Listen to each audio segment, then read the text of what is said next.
Immersion ने क्या कहा है? इमर्शन ने कहा है कि many times the reading of a book has made the Fortune of a man has decided his way in life. मतलब अगर आप किसी बुक को बार बार पढ़ते हो तो आप फॉर्क्यून क्रिएट कर सकते हो, राइट? तो स्टॉक मार्केट में जो डब्ल्यू डी ज्ञान की सबसे फर्स्ट और सबसे इम्पोर्टेंट बुक है वो है ट्रूथ ऑफ स्टॉक टेक। तो पहले भी मैंने कुछ वीडियो बनाए हैं इस बुक को लेकर। मैं थोड़ा सा और डीप में चैप्टर बाय चैप्टर इसका यहाँ पे आपको वन बाय वन एक्सप्लेन करूंगा, ठीक है?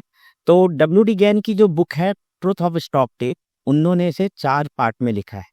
उसका पहला पार्ट है प्रिपरेशन फॉर ट्रेडिंग।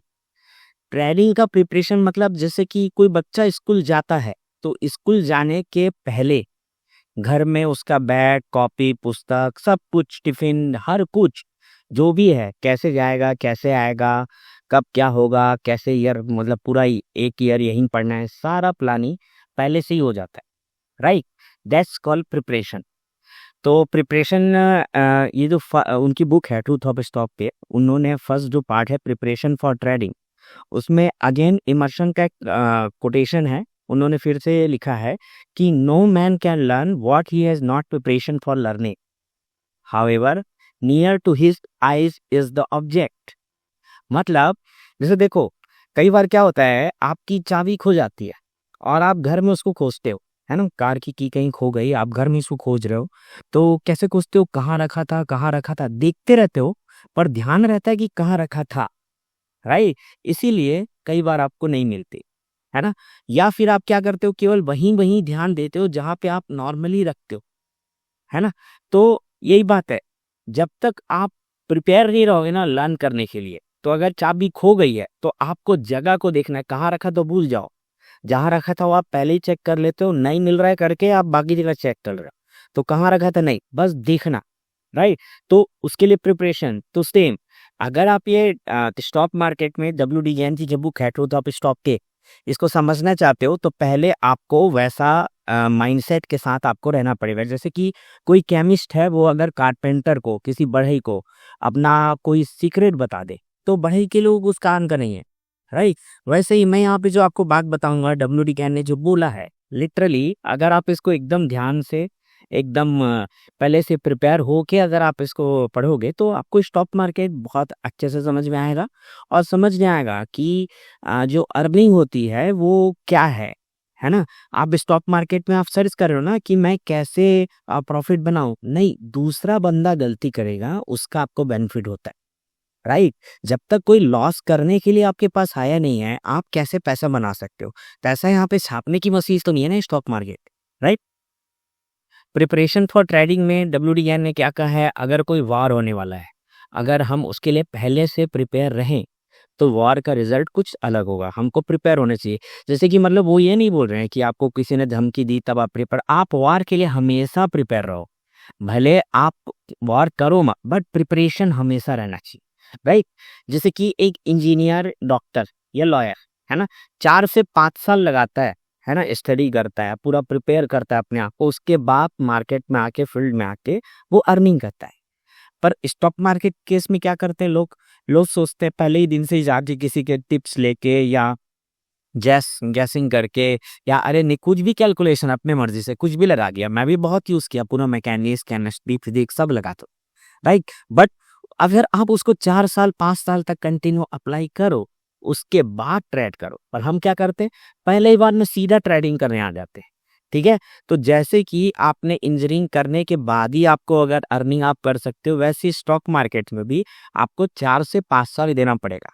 आप एक ही बुक को 4 से 5 साल तक कंटिन्यू, मतलब बुक पढ़ो और 4 से 5 साल मार्केट को ऑब्जर्व करो, सिर्फ देखो, है ना? वही है प्रिपरेशन फॉर ट्रेडिंग, ठीक है? आगे उन्होंने एक चीज और लिखा है कि नो ग्रेट सक्सेस और gain gain can be expected where a man willing to study and learn by fast experience. यहाँ पे स्टडी मतलब पढ़ना, अध्ययन करना, राइट? अपना भी और मार्केट का भी, दोनों। बाय पास्ट एक्सपीरियंस, किसका पास्ट एक्सपीरियंस? आपके खुद का और मार्केट का पास्ट एक्सपीरियंस, मार्केट पास्ट में कैसे बिहेवियर किया। क्योंकि सेम न्यूज पे मार्केट बिहेवियर करना धीरे धीरे कम होते जाता है, राइट। धीरे धीरे मार्केट अपने मार्केट नहीं, एक्चुअली जो हमारी कंट्री के लोग हैं, है ना, अभी पाकिस्तान अटैक कर दे तो हम उतना डरेंगे नहीं, है ना। पहले एक टाइम पे पाकिस्तान अटैक होता था तो मार्केट में एकदम से डाउनफॉल आता था, राइट। तो ये कभी कभार हुआ है, पर आप डेट में जाके देखोगे तभी आपको समझ, ये बात यही है ना। अभी वो क्या बोले, you can not get something good for nothing और मस्ट पे विथ टाइम और मनी और नॉलेज फॉर सक्सेस। ठीक है, तो आपको बिना कुछ दिए कुछ मिल नहीं सकता।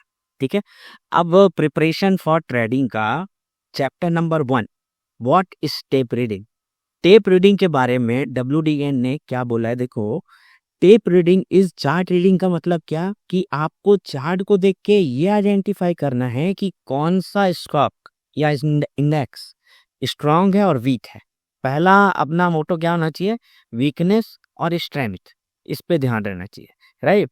और उसके बाद क्या, कि the psychological movement to buy. Psychological movement, psychological movement क्या मतलब, फियर एंड ग्रीड। ठीक है, वो अगर आप WDN की जो सेकंड बुक है, टनल थ्रू द ईयर, उसको आप पढ़ोगे तो समझ में आएगा फियर का प्राइस कैसे कैलकुलेट करना है और सॉरी ग्रीड का प्राइस कैसे कैलकुलेट करना है। बहुत सिंपल है, आप बुक को पढ़ो आपको समझ में आएगा, राइट। तो अभी देखो साइकोलॉजिकल मूवमेंट हो भाई, जब मार्केट ज्यादा डाउन हो गया, एकदम क्रैश आया है, तो ये साइकोलॉजिकल मूवमेंट है, वहां पे बाय करना। मार्केट एकदम ऊपर जा रहा है, ये भी साइकोलॉजिकल मूवमेंट है, वहां पे अपने ट्रेड से एग्जिट होना या शॉर्ट सेलिंग करना, राइट। तो ऐसा साइकोलॉजिकल मूवमेंट आइडेंटिफाई करना कैसे, स्ट्रेंथ और वीकनेस को देखते हुए, राइट। और उसने क्या बोला है कि आपको ये भी आइडेंटिफाई करना चाहिए कि वो मूव करेगा कि नहीं करेगा। Study of fluctuations of stocks as they appear on stock tape and the ability to judge the ones that are in a strong or weak position। Stop active है कि इनएक्टिव है, उसमें वॉल्यूम आएगा कि नहीं, क्योंकि बिना वॉल्यूम गैसोलीन है, वो वॉल्यूम आएगा तभी मार्केट स्टॉक मूव करेगा, राइट। तो अभी देखो आप समझो टेप रीडिंग क्या हुआ, किसी भी स्टॉक या इंडेक्स का स्ट्रेंथ और वीकनेस निकालना है क्या, और निकालने के बाद क्या करना है, साइकोलॉजिकल मूवमेंट आइडेंटिफाई करना है। आइडेंटिफाई करो या उसका वेट करना है अपॉर्चुनिटी का, ठीक। और उसके अलावा साथ साथ क्या, वॉल्यूम, मतलब अपने को पता होना चाहिए कि इसमें मूवमेंट होगा, स्टॉक इनएक्टिव है कि एक्टिव है, राइट। अभी tape reading is psychological, WDN ने बोला है अपनी बुक में, राइट। इसी को आप कंटिन्यू पढ़ोगे chapter number 1। Tape reading is psychological, क्यों, क्योंकि माइंड जो होता है वो इन्फ्लुएंस होता है कि आप क्या खाते हो, टेस्ट करते हो, माइंड आपका इन्फ्लुएंस हो गई हो, आप गुस्से में हो, उसके बाद उस समय आप ट्रेड करोगे तो उसका इम्पैक्ट आएगा, ठीक। इसके अलावा उन्होंने एक और चीज बोला है, वो क्या है, इंट्यूशन। तो इंट्यूशन मतलब क्या, इंट्यूशन मतलब स्पॉन्टेनियस रीजनिंग। अपने उपनिषदों की भाषा में इसको क्या बोलते हैं, प्रज्ञानम ब्रह्म। आप ना उपनिषदों को पढ़ो, इंट्यूशन का बाप है प्रज्ञानम ब्रह्म, राइट। वो कैसे आता है, जैसे कि आप अपने फ्रेंड के चेहरे को देख के बताते हो ना कि उसके दिमाग पे क्या चल रहा है, क्यों, आप उसके साथ बहुत ज्यादा समय बिताया हो, आपने उस पर बाकायदा ध्यान दिया है। तो वैसे ही अगर आप स्टॉक मार्केट में किसी चार्ट को पर्टिकुलर आप कंटिन्यूसली देखो, ऑब्जर्व करो, तो 4-5 साल बाद आपको सिर्फ वो चार्ट देख के समझ में आने लगे कि अब कैसा कैंडलस्टिक बनेगा। सिंपल है, आप हर जगह अप्लाई करते हो, जैसे कि आप जो क्रिकेट देखता है 5 साल से हर मैच जो देख रहा है, उसको बहुत कुछ अपने आप देख देख के समझ में आते जाएगा कि अब ऐसा होगा वैसा होगा, ठीक है। तो ये इंट्यूशन या फिक्स सेंस बोलो, बट मैं क्या बोलता है, इन दोनों से भी ऊपर एक है जो आपके पास बुद्धि है, जो बुद्धि को यूज करता है, उसको हमारे उपनिषदों में क्या बोला है, प्रज्ञानम ब्रह्म। जो आप हो, मैं भी हूँ, सब है ना, बट हम लोग इसको यूज नहीं करते, हम बुद्धि को ही यूज कर रहे हैं। नहीं, जो बुद्धि को यूज कर रहा है आपके अंदर, आप उस पर ध्यान दो, तो आप क्या होगा, आपका जजमेंट आप विवेकपूर्ण निर्णय आप ले सकोगे, राइट। अभी देखो देखो आप समझो, स्टॉक मार्केट में किसी को लॉस होता है तब आपको प्रॉफिट होता है, यहाँ पे पैसा जनरेट नहीं हो रहा है, ठीक है। इन्वेस्टमेंट अलग बात है ना, और डिविडेंड के फॉर्म में जो आ रहा है वो अलग बात है। पर अगर बाइंग सेलिंग हो रही है तो जो हो रहा है ना कोई इसके बदले में पे कर रहा है, कोई ना कोई लॉस बियर किया, तभी आपको प्रॉफिट हुआ। तो आपको विवेकपूर्ण निर्णय लेना है राइट। WDN ने टेप के बारे में और क्या बोला है, टेप मतलब चार्ट के बारे में और क्या बोला है, tape registers the dominant force current from business all over the country. मतलब आपका कोई स्टॉक हो या आपका इंडेक्स हो, वो पूरा जो ऑल ओवर द कंट्री में जो बिजनेस का जो करंट मतलब धारा किस तरफ जा रही है। आपका निफ्टी कंट्री ऊपर जा रहा है मतलब इंडिया ग्रो कर रहा है, निफ्टी डाउन जाने लगेगा मतलब इंडिया लॉस करेगा।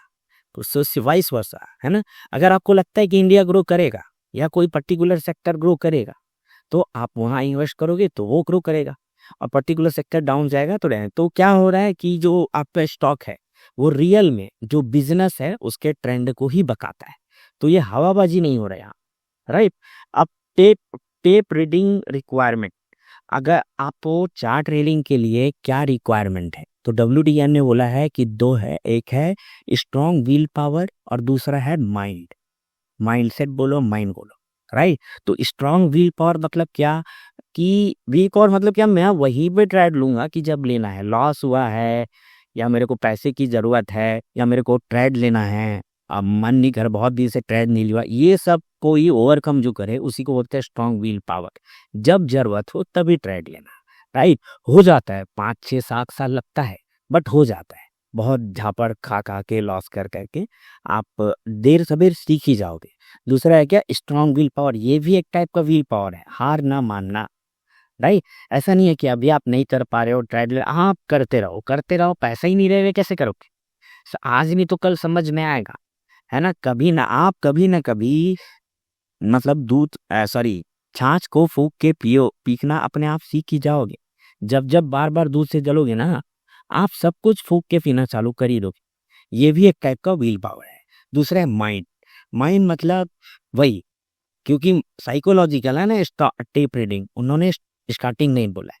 अब इसके बाद इसका सेकंड चैप्टर है, वो अपन नेक्स्ट वीडियो में इसको कवर करेंगे। बट ये थोड़ा सा फर्स्ट जो ज़्यादा डीप में मैं एक्सप्लेन करने के पीछे पर्पस ये है कि आप मेरे शब्दों को सुनो और बस स्टॉक मार्केट में चार्ट को बस देखो देखो और याद करने की कोशिश करो, ठीक है। थोड़ा अजीब लगेगा बट ठीक है, जो यूनिक होता है उससे पैसा बनता है। तो ओके फ्रेंड्स, आज की वीडियो में इतना ही। नेक्स्ट वीडियो में इसका चैप्टर नंबर 2 अपन एक्सप्लेन। तब तक के लिए बाय।